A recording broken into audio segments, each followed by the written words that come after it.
Faire un petit test de son, si tout est beau. Vous m'entendez bien? Si je m'entends bien, c'est pas pire. Bon matin tout le monde. Oui, il me manque mon fiston, là. On avait eu du bon temps ensemble. Ça a été une sortie père-fils mémorable, si vous vous rappelez du titre. Donc, content d'être avec vous ce matin avec mon épouse. C'est toujours un plaisir de venir au Cap. Quand je suis disponible, ça me fait toujours plaisir. Donc, puis même, à l'inverse, on a beaucoup de Cap à grand-mère parce que Gilles, notre frère Gilles Poulin est venu à 6 reprises cet été nous visiter. Stéphane va venir pour une première fois au mois de septembre. Christian Leclerc, et aussi, j'en oublie un, je sens qu'il y a un autre quelqu'un du Cap qui va venir. Denis Gué, oui, Denis Gué. Donc, on apprécie toujours cette belle collaboration entre nos églises, nos assemblées pour l'enseignement de la parole de Dieu. Ce matin, le titre, vous l'aviez dans le bulletin, je pense, c'est « Soupirer après notre avenir glorieux ». Et le texte que je vous propose ce matin, c'est dans Romains chapitre 8 et le verset 19. Romains chapitre 8 et le verset 19. Je vous invite à tourner dans vos Bibles, sur vos téléphones. Romains chapitre 8, verset 19. Et on va lire quelques versets et on va vraiment étudier ce passage ce matin sous cet angle-là de soupirer après notre avenir glorieux. Romains 8, verset 19. Je l'ai lu dans la version d'Arby qui est plus littérale, mais ça va vous permettre de contraster aussi avec chacune de vos versions, de toute façon. Romains 8, 19, on lit ceci. « Car la vive attente de la création attend la révélation des fils de Dieu. » Verset 20. « Car la création a été assujettie à la vanité, non de sa volonté, mais à cause de celui qui l'a assujettie, dans l'espérance que la création elle-même aussi sera affranchie de la servitude de la corruption, pour jouir de la liberté de la gloire des enfants de Dieu. » Verset 22, « Car nous savons que toute la création ensemble soupire et est en travail jusqu'à maintenant. Et non seulement elle, mais nous-mêmes aussi, qui avons les prémices de l'Esprit, nous aussi, nous soupirons en nous-mêmes, attendant l'adoption, la délivrance de notre corps. » Verset 24, « Car nous avons été sauvés en espérance. Or, une espérance qu'on voit n'est pas une espérance, car ce que quelqu'un voit, pourquoi aussi l'espère-t-il? » Verset 25, « Mais si ce que nous ne voyons pas, nous l'espérons, nous l'attendons avec patience. » Verset 26, « De même aussi, l'Esprit nous est en aide dans notre infirmité, dira Darby, car nous ne savons pas ce qu'il faut demander comme il convient, mais l'Esprit lui-même intercède par des soupirs inexprimables. » Et verset 27, « Et celui qui sonde les cœurs sait quelle est la pensée de l'Esprit, car il intercède pour les saints selon Dieu. » Que le Seigneur bénisse sa parole. Écoutez, depuis 1 an et demi, là, on comprend ce que veut dire soupirer après des jours meilleurs. Je pense que si je vous pose la question, qui n'est pas tanné de ce qu'on vit, je pense que... Depuis mars 2020, notre monde a changé en apportant son lot de privations, c'est pas rien ça, son lot de restrictions. Tantôt, rappelez-vous, c'était le confinement, tantôt c'était même le couvre-feu. On ne pouvait même plus visiter nos familles. Et nos assemblées n'ont pas été épargnées par toutes ces mesures, avouons-le, pas toujours cohérentes. Mais 18 mois plus tard, on doit encore continuer à faire attention. Malgré la vaccination. On parle maintenant de 3e dose, de 4e vague. J'ai quasiment peur d'une 9e vague avec 10 doses. En tout cas. Mais tout ça pour dire que cette pandémie, qui semble interminable, nous a appris à quoi? À soupirer après des jours meilleurs. Et le texte d'aujourd'hui nous parle de 3 soupirs. D'abord, la création soupire. Deuxièmement, les chrétiens soupirent. Et troisièmement, le Saint-Esprit lui-même soupire. Maintenant, le terme grec pour soupirer correspond davantage au mot gémissement. D'ailleurs, la version Tob utilise ce mot. Le dictionnaire Robert définit le verbe gémir comme suit, exprimer sa souffrance d'une voix plaintive et inarticulée. D'ailleurs, le contexte du passage est celui de la souffrance. Regardez si on voit le contexte du début du verset 18. de Romains 8, car j'estime que les souffrances du temps présent, donc il y a un contexte de souffrance qui nous fait gémir, qui nous fait soupirer. Maintenant, des versets 19 à 22, on lit que la création soupire ou gémit, comme si elle était une personne. Évidemment, c'est une figure de style. Quand on dit la création, ça comprend tout ce qui a été créé, sauf l'être humain, parce que l'être humain, c'est le sujet du verset 23. Donc, on lit au début du verset 19 que la création attend vivement, dans le sens de constamment, dans le sens d'impatiemment. La création attend vivement la révélation des fils de Dieu, nous dit le verset 19. Cette révélation des fils de Dieu se fera quand? Lors du retour de Christ dans sa gloire. Cela marquera le renouvellement de toutes choses quand Christ va revenir avec ses saints, que nous sommes, j'espère tous, dans sa gloire. D'abord pendant 1000 ans, puis ensuite éternellement. Alors la création soupire après le règne de Christ. La création soupire après la liberté de la gloire des enfants de Dieu, pour reprendre l'expression du verset 21. En passant, ça nous rappelle ça, qu'on a beau être maintenant enfants de Dieu, puis j'espère que c'est une réalité pour tout le monde ce matin. Hein? Je ne connais pas vos cœurs. Je ne connais pas le cœur de ceux qui nous écoutent ce matin sur Internet. Être enfant de Dieu, ça veut dire être sauvé par grâce, par la foi en Dieu, par la repentance envers le Seigneur Jésus-Christ. Mais ça nous rappelle que si on est effectivement enfant de Dieu ce matin, on a beau l'être déjà, ce que nous serons n'a pas encore été manifesté, nous dit 1 Jean 3,2. Et le verset de suivre et de poursuivre en disant, nous savons que quand Christ sera manifesté, nous lui serons semblables, car nous le verrons tel qu'il est. Alors, notre révélation est à venir lors du retour de Christ, qui se fera d'ailleurs en 2 phases. Hein, l'enlèvement de l'Église, extraordinaire. Les morts en Christ ressusciteront premièrement, et nous qui sommes vivants, on l'espère-tu qu'ils reviennent de notre vivant en passant? On va monter tout le monde ensemble. On ne devancera pas ceux qui sont morts en Christ. Ils vont ressusciter, on va monter avec eux autres. Ça, c'est la première phase de notre révélation à venir. C'est l'enlèvement, puis 7 années plus tard, après les années de tribulation, c'est l'avènement de Christ dans sa gloire avec les saints. Maintenant, la question qu'on se pose quand on lit ce texte, pourquoi la création soupire-t-elle après des jours meilleurs? Mais le verset 20 nous donne la réponse. Car la création a été assujettie à la vanité, non de sa volonté, mais à cause de celui qui l'a assujettie. Dieu a assujetti la création à la vanité, la futilité, pour reprendre l'expression plus littérale. Quand ça? Bien, lors de la chute de l'homme et de la femme dans le jardin d'Éden, la malédiction que Dieu a prononcée sur la terre, dans Genèse. Je cite David Jeremiah qui a prêché sur ce passage récemment. Il dit ceci, il dit « Ce monde entier dans lequel on vit gémit. La création ne remplit pas le but pour lequel il a été créé. La terre aujourd'hui n'est pas capable de remplir le potentiel que Dieu avait pour elle parce que le péché est entré et l'a corrompu.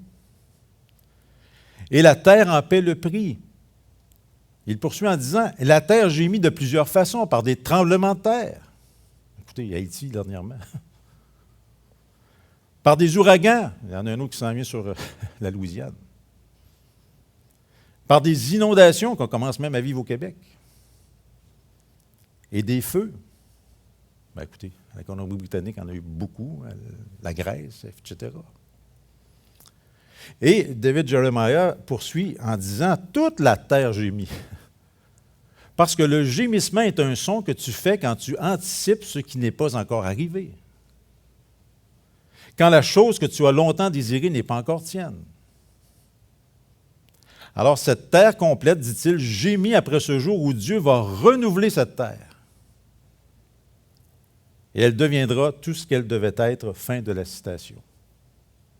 Puis quand on y pense, au fond, la terre, c'est vrai qu'elle n'avait pas été créée pour voir son sol être maudit par Dieu. subir le jugement du déluge, c'était pas rien, ça. Ni pour faire l'objet un jour de tous les bouleversements annoncés dans l'Apocalypse. Puis au jour du Seigneur, nous dit 2 Pierre 3,10, et je lis la version d'Arby, dit ceci, « Les cieux vont passer avec un bruit sifflant. Et les éléments embrasés seront dissous. » C'est ce qui s'en vient, ça. « Et la terre et les œuvres qui sont en elle, écoutez bien ceci, seront brûlées entièrement. » Ça, c'est du réchauffement climatique, ça. D'ailleurs, les gens, au lieu de se préoccuper de la chaleur de la terre, devraient se préoccuper de la chaleur de l'enfer. Ça, c'est important. Ça, on devrait s'en préoccuper. Fait intéressant à noter, alors que l'homme et la femme, rappelez-vous, dans le jardin, devaient assujettir la terre dans Genèse 1,28, voilà que le texte nous dit au verset 20 de Romains 8 que c'est maintenant la création qui est assujettie à la vanité, à la futilité. D'où ce soupir de la création qu'on lit au verset 22, hein? Car nous savons que toute la création ensemble soupire. Ce travail, c'est intéressant, Darby va dire, et la création est en travail, hein? C'est l'expression pour dire est en train d'accoucher, des douleurs de l'accouchement, de l'enfantement. Ce travail comme celui d'une femme en train d'accoucher, puis les douleurs de l'enfantement ne feront que croître alors qu'on s'approchera du retour du Seigneur. Alors, comme croyant, il ne faut pas s'étonner de ce qui se passe dans le monde. Il ne faut pas s'étonner que la création soupire, gémit. Alors que les gens souhaitent toujours que ça va aller mieux, ça va aller de mal en pis. Lisez l'Apocalypse. D'ailleurs, évoquant la fin des temps dans son discours merveilleux sur le mont des Oliviers, hein, dans Matthieu 24, le Seigneur lui-même annonce qu'il y aura quoi? Des famines. Des pestes, coudonc, et des tremblements de terre, en divers lieux. Mais il ajoute ceci dans Matthieu 24, 7, « Mais toutes ces choses seront un commencement de quoi? Des douleurs. » Écoutez, ça ne fait que commencer. Alors, déjà, c'est un fait que la Terre gémit de plus en plus fort. On le voit, écoutez, avec des catastrophes naturelles qui ne cessent de prendre de l'ampleur. Les scientifiques ne savent plus comment ça se fait que ça se réchauffe tant que ça brasse tant que ça. Mais le pire est à venir durant la période des tribulations. Écoutez, ils n'ont rien vu. Merci Seigneur, on ne sera plus là, nous autres. On va être enlevés. Mais c'est ce qui s'en vient quand même. Alors, c'est pour ça que la création soupire, parce qu'elle espère être affranchie de la servitude de la corruption, pour reprendre l'expression du verset 21. Vous remarquez, elle a été assujettie à la vanité et à la corruption, deux choses qui caractérisent notre société en 2021. Vanité, choses vaines, futilité et corruption. Ça s'applique évidemment à la création comme matière, mais aussi à l'humanité. Or, non seulement la création soupire, mais nous autres aussi, les chrétiens, on soupire. On gémit. Regardez le verset 23. Mais nous, non seulement elle, dira Darby, mais nous-mêmes aussi, qui avons les prémices de l'Esprit, nous aussi, nous soupirons en nous-mêmes, attendant l'adoption, la délivrance ou la rédemption de notre corps.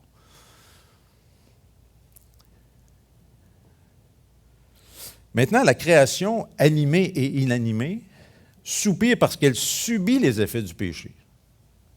Mais nous, les enfants de Dieu, on soupire parce qu'on voit et qu'on vit les effets du péché. D'ailleurs, c'est ce qui différencie l'être humain du reste de la création, c'est la conscience. La création animée et évidemment inanimée n'est pas consciente des effets du péché qu'elle subit. Mais l'être humain en est conscient et davantage l'enfant de Dieu qui a le Saint-Esprit en lui. Toujours selon David Jeremiah, la conscience du péché est l'une des raisons négatives qui nous fait soupirer comme enfants de Dieu. Pourquoi on soupire pour des jours meilleurs? C'est à cause du péché. Parce que chaque jour qui passe, on est confronté au péché dans le monde. J'ai toujours dit que tous les bulletins de nouvelles devraient commencer comme suit. Voici ce que le péché a fait dans notre monde aujourd'hui. Ça devrait toujours commencer comme ça. Parce que, regarde, écoutez les nouvelles, qu'est-ce qu'on... Virus, agression sexuelle, coup d'État, meurtre, corruption, injustice, etc. C'est ça les nouvelles. Et vivre dans un tel monde rempli de mal nous fait soupirer après le ciel. Mais non seulement le péché autour de nous nous fait soupirer, mais aussi le péché en nous. Parce qu'on a beau avoir une nouvelle nature lorsqu'on vient au Seigneur, lorsqu'on est sauvé par grâce, lorsqu'on est régénéré, lorsqu'on est de nouveau. Oui, on a cette nouvelle nature en Jésus-Christ. Mais on est encore pogné avec notre ancienne nature, après nous autres. Qui, comme le dit Paul, nous fait faire le mal qu'on ne veut pas faire, puis nous amène à ne pas faire le bien qu'on voudrait faire. C'est d'ailleurs ce combat si intense vécu par tous les croyants. C'est ce qui amène Paul, regardez, on n'est pas loin dans Romains 7, 24, c'est ce qui amène Paul à dire « Misérable homme que je suis, qui va me délivrer de ce corps de mort? Je suis donc tanné comme croyant de ne pas faire le bien que je voudrais faire puis de faire le mal que je ne veux pas faire. » Et ça fait soupirer Paul pour être délivré de ce corps de mort. Et ça devrait nous faire soupirer, nous aussi. Parce qu'on gémit à cause de ce corps de mort. C'est comme si on avait un cadavre encore pogné après nous autres, puis tant qu'on ne sera pas enlevé au ciel, en présence du Seigneur, avec notre corps glorieux, on est pogné avec ce cadavre-là qui nous traîne. Hein, puis on lit dans Hébreu, le péché nous enveloppe si facilement. Et si quelqu'un ce matin dit, moi je suis chrétien, je ne pêche plus, lis un Jean, il va te traiter de menteur. Tu sais. Et merci Seigneur, lorsqu'on pêche, il est fidèle et juste pour nous pardonner toute iniquité, hein, lorsqu'on le confesse. Nous, la fin du verset 23, il faut regarder la fin du verset 23, pourquoi on soupire nous aussi, c'est pour la délivrance ou la rédemption de notre corps. Hein, à la fin du chapitre 7, Paul va crier « Qui va me délivrer? » Et au verset 23, à la fin, bien, on attend cette délivrance. C'est à venir. C'est à venir. Et ça, c'est une raison positive de soupirer. Hein? Les raisons négatives, c'est le péché autour de nous, c'est le péché en nous qui nous fait soupirer, mais une raison positive, c'est qu'on attend la délivrance de notre corps. Gardez votre doigt ou gardez votre téléphone, je ne sais plus quoi dire. Dans 1 Corinthiens chapitre 15, 1 Corinthiens chapitre 15, on va retourner dans Romains 8 tantôt, mais 1 Corinthiens chapitre 15, verset 51.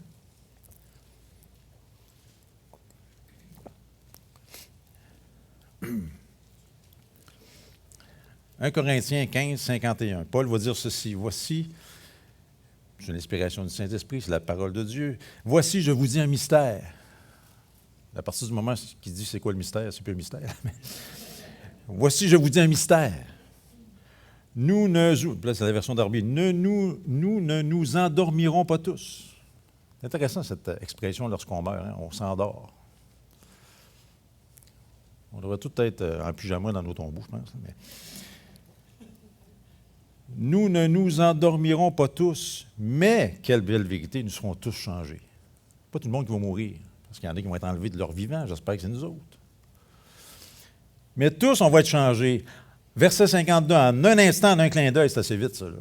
À la dernière trompette, car la trompette sonnera, et les morts seront ressuscités incorruptibles, et nous qui sommes vivants, ça implique ça, nous serons changés. Car il faut que ce corruptible revête l'incorruptibilité, que ce mortel revête l'immortalité. Wow, quelle espérance! Qui ne souhaiterait pas que ça arrive aujourd'hui, ça? Et ça peut arriver aujourd'hui. Un autre beau texte, on peut prendre le temps d'aller lire dans Philippiens 3. Philippiens chapitre 3, verset 20. Philippiens 3, 20, Darby va dire « Car notre bourgeoisie, ou notre droit de cité, notre patrie, est dans les cieux, d'où aussi nous attendons le Seigneur Jésus-Christ comme sauveur. Qu'est-ce qu'il va faire lorsqu'il va venir? Il va transformer le corps, au verset 21, de notre abaissement en la conformité du corps de sa gloire. Écoutez, c'est ça qui nous attend, là. On va être rendu conforme au corps de sa gloire, selon l'opération de ce pouvoir qu'il a de s'assujettir, même expression que tantôt, même toute chose. Wow! Écoutez, on peut retourner dans Romains 8, mais Romains 8, 23, mais quand Christ va venir chercher les siens, on aura un corps semblable à celui du Seigneur Jésus-Christ lorsqu'il est sorti du tombeau. Et à quoi ressemblait le corps ressuscité du Seigneur Jésus? Rappelez-vous que quand Jésus fut sorti du tombeau dans son corps glorieux, on l'a vu en train de manger pour démontrer que ce n'était pas un fantôme. Alors ceux qui aiment manger, on va peut-être manger encore. On n'engraissera plus, on n'aura plus de problème. On ne mangera pas par nécessité, par plaisir. Mais ce que veut dire le corps ressuscité avait une capacité de manger. Rappelez-vous aussi, un jour, il est apparu dans une pièce alors que les portes étaient verrouillées. Ça montre quel genre de corps qu'on va avoir. Wow! La télétransportation. Non, écoutez, là, quelle belle vérité ce matin. Un jour, nos corps vont être transformés.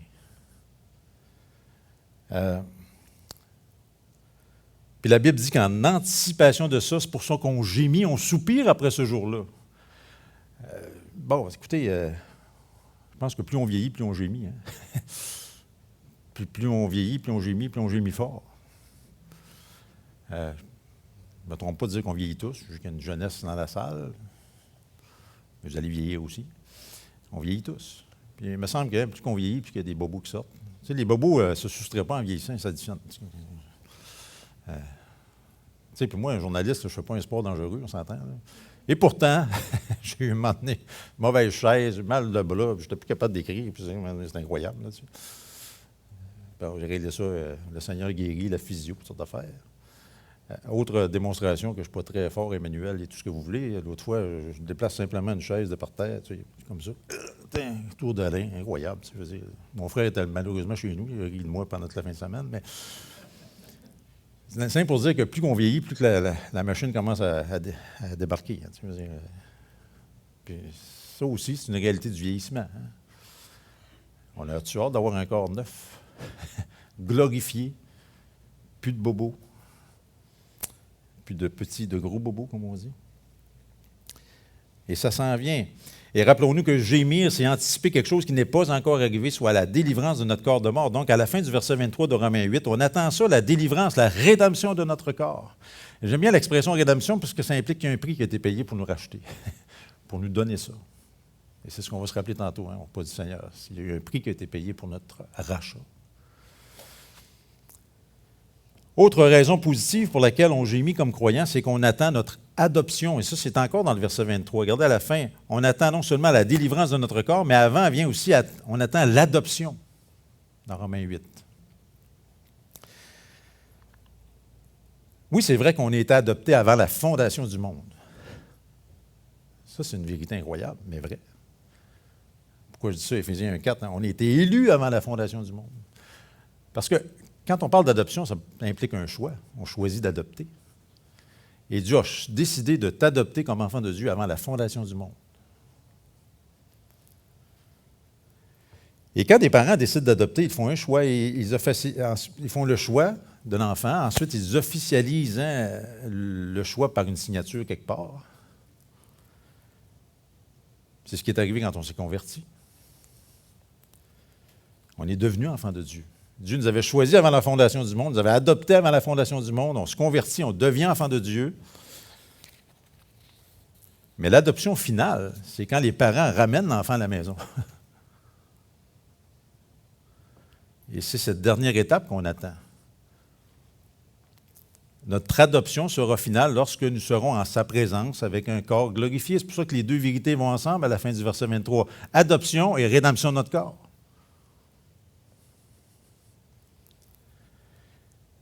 Et autre raison positive pour soupirer, c'est parce qu'on a déjà en nous le Saint-Esprit. C'est ça qu'il nous dit au verset 23. Mais nous-mêmes aussi, qui avons les prémices de l'Esprit, on soupire après la rédemption de notre corps, après l'adoption. On a les prémices de l'Esprit. Lorsqu'on est sauvé, on a le Saint-Esprit en nous. Mais c'est les prémices de l'Esprit, c'est les premiers fruits de l'Esprit. C'est une sorte d'acompte qui nous garantit la suite.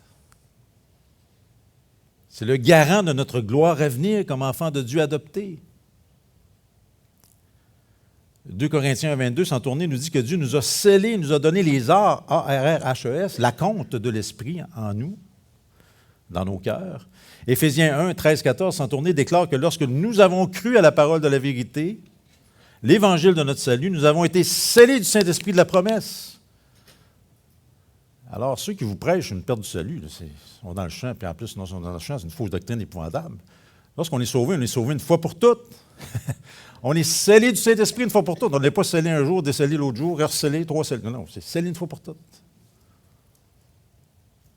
On a été scellé du Saint-Esprit de la promesse, nous dit le texte, qui est les arts, encore l'expression de notre héritage, les gages de notre héritage pour la rédemption de la possession acquise à la louange de sa gloire.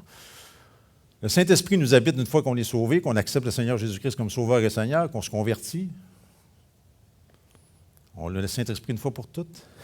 Mais c'est un gage, c'est un acompte de ce qui s'en vient. Une garantie qu'il va compléter la job. Et c'est pour ça que dans l'attente de notre adoption, dans l'attente de la délivrance de notre corps, on a le Saint-Esprit qui nous aide justement dans notre vie de prière, d'où les versets 26 et 27. Regardez, verset 26. De même aussi, l'Esprit nous est en aide dans notre infirmité ou faiblesse. C'est intéressant, il ne dit pas dans nos faiblesses ou dans nos infirmités, non, dans notre faiblesse, dans notre infirmité, parce qu'on est faible en général.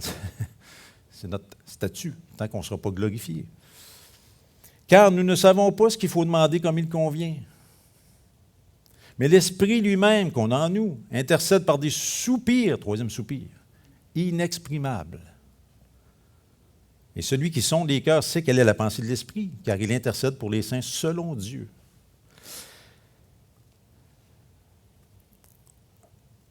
Tu sais, ça m'a toujours frappé cette phrase, cette déclaration du Seigneur. Écoutez, c'est le dernier repas avec ses apôtres.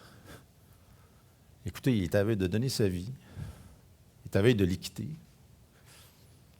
Puis il va leur dire, il vous est avantageux que je m'en aille. Tu sais, moi, c'est incompréhensible, les apôtres. C'est quoi la fin? On veut que tu restes. Non, il vous est avantageux que je m'en aille parce que je vais vous envoyer le Consolateur. Il va vous habiter. Il va toujours être avec vous. Wow. Seigneur, quel extraordinaire consolateur qu'on a. Et il nous laisse ce consolateur, il nous a laissé ce consolateur qui habite en nous, puis en plus, il intercède pour nous, les saints. Comment le texte nous dit, c'est par des soupirs inexprimables. Pourquoi? Afin que nos prières soient selon Dieu, parce qu'on ne sait pas quoi demander, on ne sait pas comment demander, dans notre faiblesse, dans notre imperfection. On a besoin de cet esprit dans nos prières. On a besoin de son intercession, on a besoin de ces soupirs inexprimables, car dans notre faiblesse, notre infirmité, on ne sait pas comment prier. Je ne comprends pas la mécanique d'une telle intercession de la part du Saint-Esprit, mais j'en suis reconnaissant. Je sais que le Saint-Esprit m'aide dans mes prières. Parce qu'on a besoin de prière, hein? En attente de notre adoption, en attente de notre délivrance. On a besoin de prière pour vivre à travers toutes les circonstances de cette vie. Personnel, puis ce qui se passe dans le monde. Donc, avec l'aide du Saint-Esprit, on attend donc notre adoption, la rédemption de notre corps avec espérance et avec patience. Ça, c'est le verset 25. Nous l'attendons avec patience. Et ça, c'est rough, la patience. Surtout quand on est impatient de nature. Surtout quand l'auto va passer vite devant moi puis je suis impatient. Ou bien quand l'auto, la lumière commence à être jaune, l'auto va tranquillement. Là, puis là, moi, paf! Là, je tombe sur la rouge à cause de lui. C'est incroyable. Des grosses épreuves que je vis, hein, n'est-ce pas? Mais je suis sûr que je suis seul impatient comme ça. Mais... Non, on est appelé à être patient. On attend avec patience la rédemption de notre corps, l'adoption. On soupire après ça. Pourquoi avec espérance? Ça nous dit, nous l'espérons, mais ce que nous ne voyons pas au verset 25, nous l'espérons, nous l'attendons avec patience. Pourquoi avec espérance? Regardez au verset 24, car nous avons été sauvés en espérance. Il y en a qui vont dire, mais on est sauvé, pas sauvé? Oui, tu es sauvé, on est sauvé. On est déjà sauvé, on est déjà enfant de Dieu, mais vous voyez bien qu'il manque le dernier bout, l'adoption finale, la rédemption finale. Or, une espérance qu'on voit n'est pas une espérance, car ce que quelqu'un voit, pourquoi aussi l'espère-t-il? Un jour, lorsqu'on sera avec le Seigneur, on n'a plus besoin d'espérer, on va être là.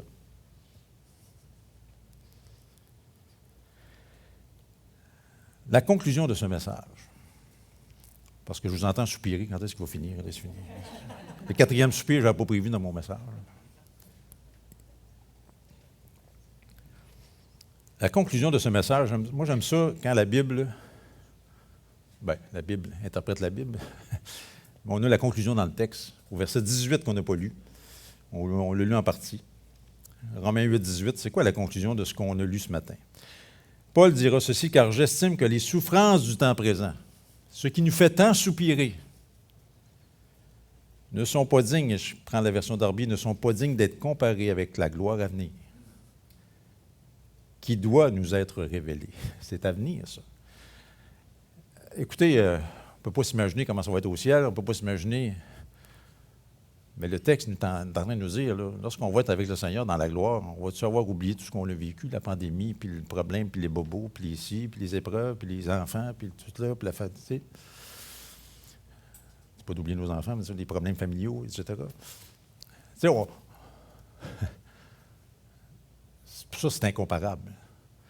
En plus, c'est incomparable au niveau de ce qu'on va vivre avec le Seigneur. C'est incomparable au niveau du temps. Si on est, tu sais, je veux dire, je me plais toujours à dire en farce, toujours les 100 premières années et pire, mais dans le sens que la vie est courte, là, tu sais, vraiment qu'on vivrait jusqu'à 110, 120 avec toutes sortes de on va en prendre des pilules pour se rendre là, mais c'est court comparé à l'éternité passée dans la gloire avec le Seigneur. Et Paul nous dit, j'estime que les souffrances du temps présent ne sont pas dignes d'être comparées avec la gloire à venir, qui doit nous être révélée. Ça s'en vient. Ça s'en vient. Mes amis et mes frères et mes sœurs, le meilleur est à venir pour nous autres. Nous, c'est vrai que ça va bien aller. C'est pas qu'un petit dessin sur une porte, là. Tu sais, ça me faisait rire. Oui, puis non, tu sais, ça va bien aller. Ça a apparu l'année passée, mais plus ça allait, plus ça allait mal. Puis ça va bien aller, ça va bien aller. Bon, c'est bon.